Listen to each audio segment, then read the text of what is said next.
Hello students, in the last lecture we have discussed about the alternation of generation. In alternation of generation we have seen in the life cycle of plant body there are two distinct phases or there are two distinct generations. Gamete producing generation, that is called as gametophyte, and spore producing generation, that is called as sporophyte. And we have seen these gametophyte and sporophyte, they regularly alternate with each other in the life cycle of plant, and this phenomenon it is called as alternation of generation. Regarding alternation of generation, we have seen two distinct generations, that is sporophytic and gametophytic generation, they occurs in bryophyte and pteridophyte. But as far as gymnosperm is concerned, in gymnosperm, gametophyte it is much reduced and it exists within the sporophyte, that also we have discussed. Next point we have seen in algae, based upon nature of dominant phase in the life cycle, it can be called as haplontic life cycle, diplontic life cycle, or haplodiplontic life cycle.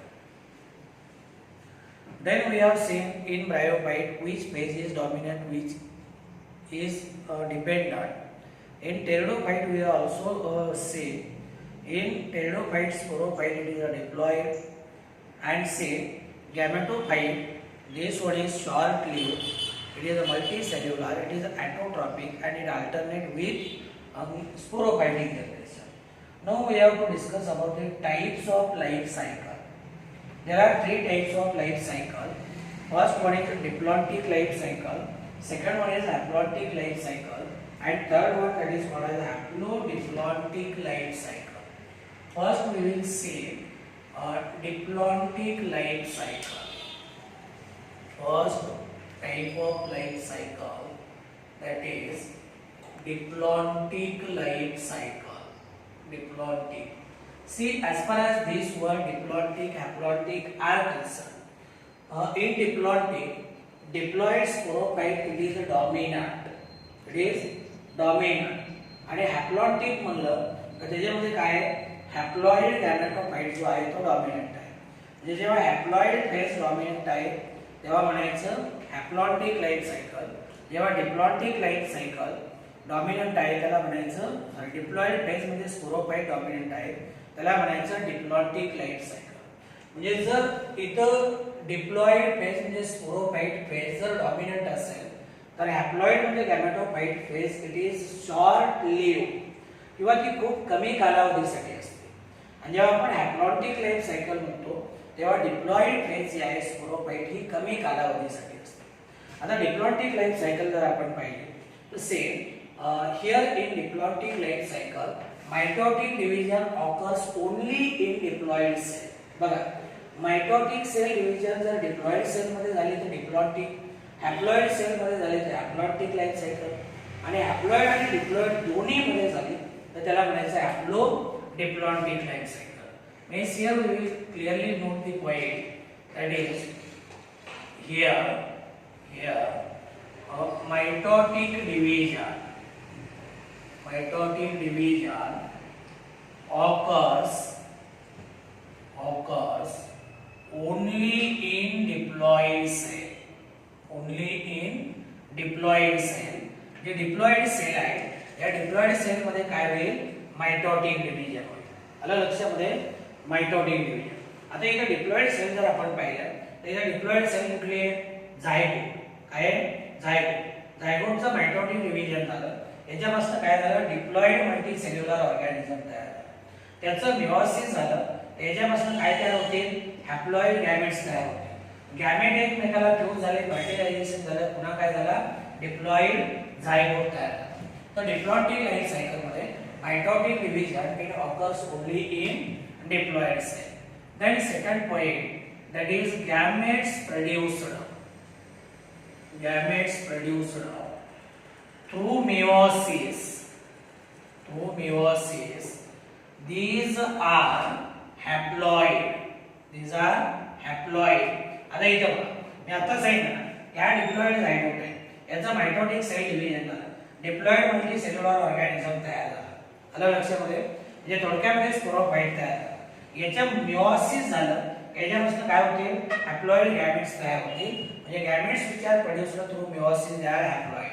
मग हे haploid gamete एकमेकाला fuse होतील. या प्रोसेसला आपण काय म्हणतो? It is called as fertilization. Means zygote is formed by fusion of these haploid gamete. And see, this zygote is diploid.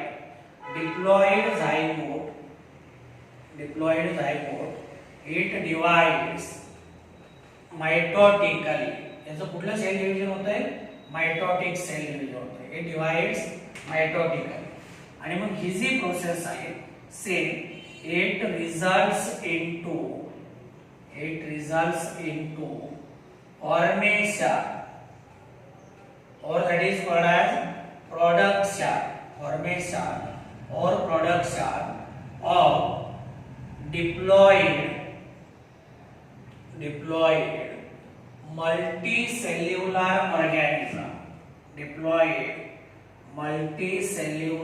organism. Or production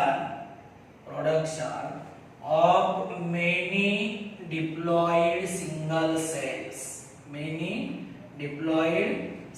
cells. म्हणजे परत एकदा बघा, डिप्लॉइडिक लाईफ सायकल मध्ये जर आपण पाहिलं तर मायटोटिक डिव्हिजन फक्त कुठे होते? डिप्लॉइड सेल मध्ये. कुठे? डिप्लॉइड सेल म्हणजे जायगोट. गॅमेट कसे तयार होतात? मिओसिस ने. गॅमेट कसे आहेत? हॅप्लॉइड. हॅप्लॉइड गॅमेट काय होतील? हे बघा, हॅप्लॉइड गॅमेट जे आहेत एकमेकाला फ्यूज होतील. फ्यूज झाल्यानंतर त्या प्रोसेसला आपण फर्टिलायझेशन म्हणतो. फर्टिलायझेशन झालं, डिप्लॉइड जायगोट तयार झाला. आणि डिप्लॉइड जायगोटचं काय झालं?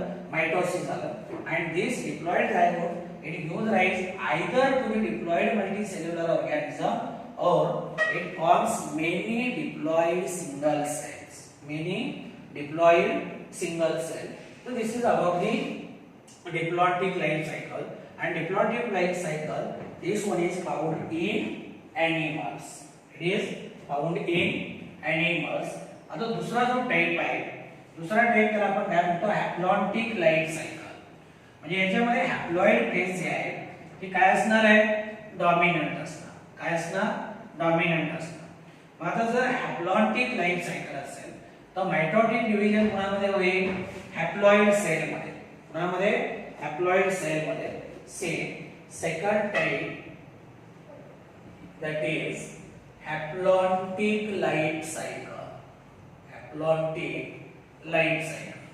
हॅप्लॉन्टिक लाईफ सायकल बद्दल जर बोलायचं झालं तर same in haplontic life cycle और here mitotic division it occurs only in haploid cell. आता हॅप्लॉइड सेल जे आहे त्या हॅप्लॉइड सेल मध्ये काय होते? मायटोटिक डिव्हिजन होते. आणि मायटोटिक डिव्हिजन झालं म्हणजे काय? Same it results into formation of single haploid cell or multicellular haploid organism. म्हणजे हॅप्लॉइड सेल मध्ये मायटोटिक सेल डिव्हिजन झालं. त्याचा परिणाम काय झाला की हॅप्लॉइड सिंगल सेल किंवा मल्टीसेल्युलर हॅप्लॉइड ऑर्गॅनिझम तयार झाला. आता हे जे सिंगल सेल असेल किंवा तो मल्टीसेल्युलर ऑर्गॅनिझम असेल ते काय करतील? They will produce gamete by mitotic cell division. काय करतील? हॅप्लॉइड सिंगल सेल किंवा multicellular haploid organism it undergoes mitosis. It result into production of zygote. We say both of these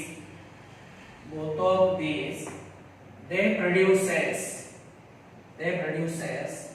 haploid gametes.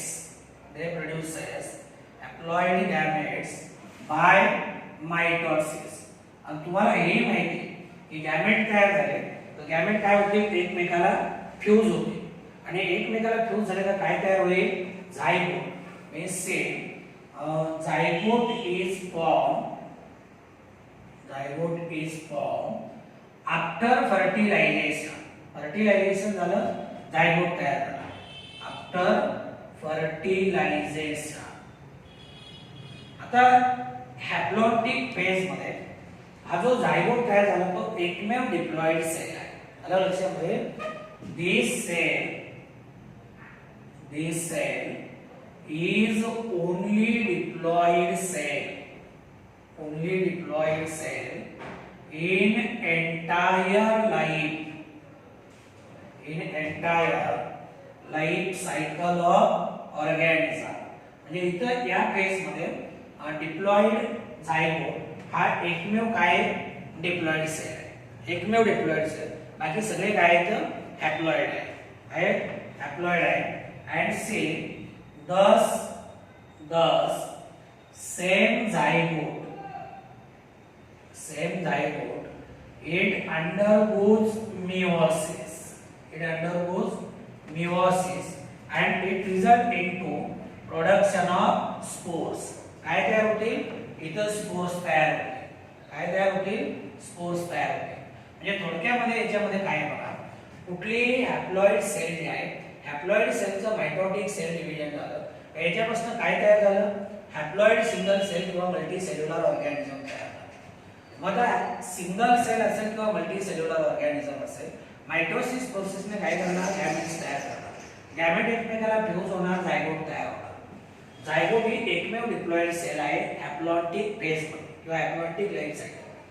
नंतर हा जो झायगोट आहे या झायगोटचं काय होईल इट विल अंडरगोज मेयोसिस. झायगोटचं मेयोसिस झालं तर तो काय करणार हॅप्लॉइड स्पोर्स तयार करणार.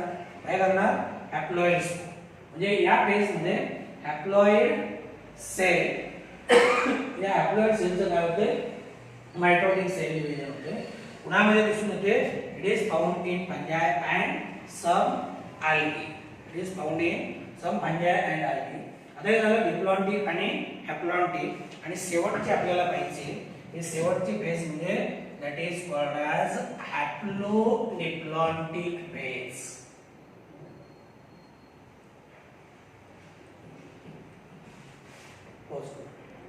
तो चला शेवटचा पॉइंट आपल्याला पाहिजे आहे हॅप्लोडिप्लॉइडिक लाईफ सायकल. याला आपण हॅप्लॉन्टिक डिप्लॉन्टिक लाईफ सायकल असं सुद्धा म्हणतो.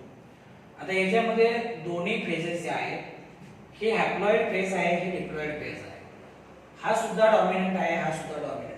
म्हणजे मायटोटिक सेल डिव्हिजन या दोन्ही फेज मध्ये होते. पुण्यामध्ये हॅप्लॉइड सेल मध्ये होते आणि डिप्लॉइड सेल मध्ये होते. means here we can say that here mitotic division occurs both in haploid and diploid cell. It occurs both in haploid cells as well as in diploid cells. म्हणजे इथं दोन्ही phases कसे आहेत dominant आहे. कसे dominant आहे. आणि याच्यामध्ये काय होईल म्हणजे एक स्पोरोफाइट आहे ती डिप्लॉइड आणि दुसरी जी आहे ती गॅमेटोफाइट haploid. means say these organisms undergoes through a phase in which they are multicellular and haploid. आणि जेव्हा ही मल्टीसेल्युलर हॅप्लॉइड फेज आहे तेव्हा याला आपण काय म्हणतो दॅट इज कॉल्ड ॲज गॅमेटोफाइट.